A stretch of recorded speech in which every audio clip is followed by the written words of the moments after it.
Gerald Percival Tiddlesworth had never been one to oversleep. In fact, he had arranged his alarm clock and analog cycle with faintly luminous hands to ring each morning at exactly 6:32 a.m. Why not 6:30 or 6:45? You might ask. Well, Gerald had long since reasoned that 6:32 gave him precisely 8 minutes to sit up, stretch, and contemplate the ceiling before his feet touched the floor at 6:40. It also avoided the popular wake-up times, which felt a bit too common. On this particular Wednesday, the clock behaved as expected. The alarm issued a polite, slightly nasal beep beep beep, which echoed in Gerald's small but perfectly organized bedroom. The room was decorated in shades of soft oatmeal and barely their beige. The wallpaper had a faint repeating pattern of vertical lines, each exactly 2 centimeters apart. He opened one eye, then the other. Then he blinked both twice, for symmetry. Sitting up, he glanced toward the single window, where the sky was offering up its usual soft, greyish glow. Nothing dramatic, just light enough to suggest that the sun existed, and was, at least technically, rising somewhere behind the clouds. Gerald yawned.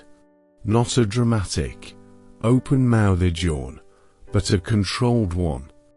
He had once read an article that said yawning too forcefully could cause slight dislocation of the jaw, and while he didn't believe it entirely, he'd rather not take chances. He sat still for a full minute, breathing in and out at a pace only marginally more engaged than sleep itself. He adjusted the left strap of his striped pajamas, which had slipped slightly from his shoulder, and placed both hands carefully in his lap. There was no rush. There never was. Gerald believed in the efficiency of unhurried movements. At 6:39, he swung his legs over the side of the bed and placed his feet into the slippers, waiting just where he'd left them the night before. They were grey, wool-lined, and ever so slightly frayed at the edge, something Gerald noticed every morning, but never found urgent enough to correct. He stood up, stretching once more, arms reaching not quite to the ceiling. The next 5 minutes were dedicated to standing in the small ensuite bathroom, which had a single mirror, and the tap that made a consistent plink every 11 seconds. Gerald had timed it.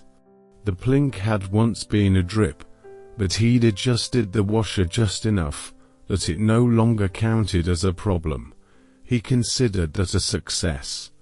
He brushed his teeth with careful circular motions 30 seconds per quadrant and stared at his own face, which he neither loved nor disliked.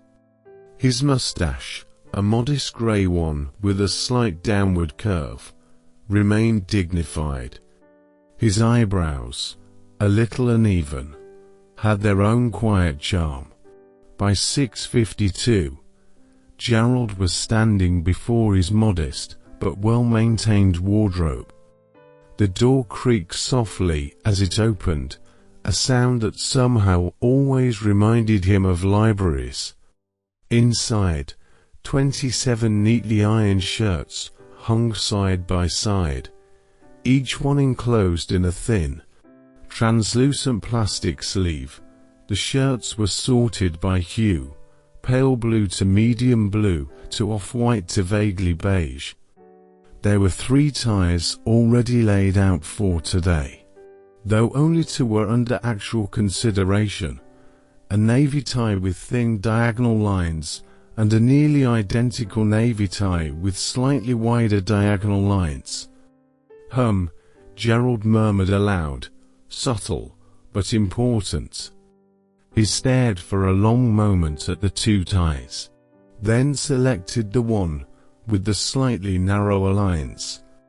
The other would do fine for Friday, perhaps. He dressed slowly, with intention, buttoning each button with a slight pause in between. He adjusted his collar, tucked in his shirt with mathematical precision, and gave himself a single nod in the mirror. Acceptable. At 7:15, he made his way to the kitchen, which had the same faint smell of dry tea leaves and dustless surfaces it always had. He switched on the electric kettle. It clicked agreeably.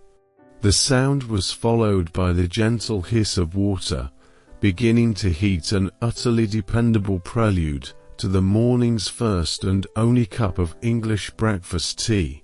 As the kettle boiled, Gerald opened the small cupboard above the sink and retrieved a plain ceramic mug that read, "I prefer index cards to small talk." It had been a birthday gift from a colleague named Martin, who no longer worked at the archive office, but who had, at one time, shared Gerald's enthusiasm for proper cataloguing. The tea bag went in. The water followed. Then precisely 2.5 teaspoons of milk. He didn't stir. He liked to watch the milk swirl slowly downward, making a cloudy ribbon, before diffusing into a quiet, even tone. He sat at the kitchen table, laminate square, 2 chairs, and took a sip. Not too hot, not too cold, the Goldilocks zone of tea temperature. Outside, a pigeon landed on the railing of his small apartment balcony and immediately left again. Gerald nodded at it, more to acknowledge the moment than to greet the bird. After tea came toast. 1 slice of white bread, medium thickness, inserted into a toaster set to level 3, a setting Gerald had determined, through weeks of patient experimentation, yielded a toast that was firm enough to hold butter, but not so hard as to require excessive chewing. The toaster clicked, the slice popped up.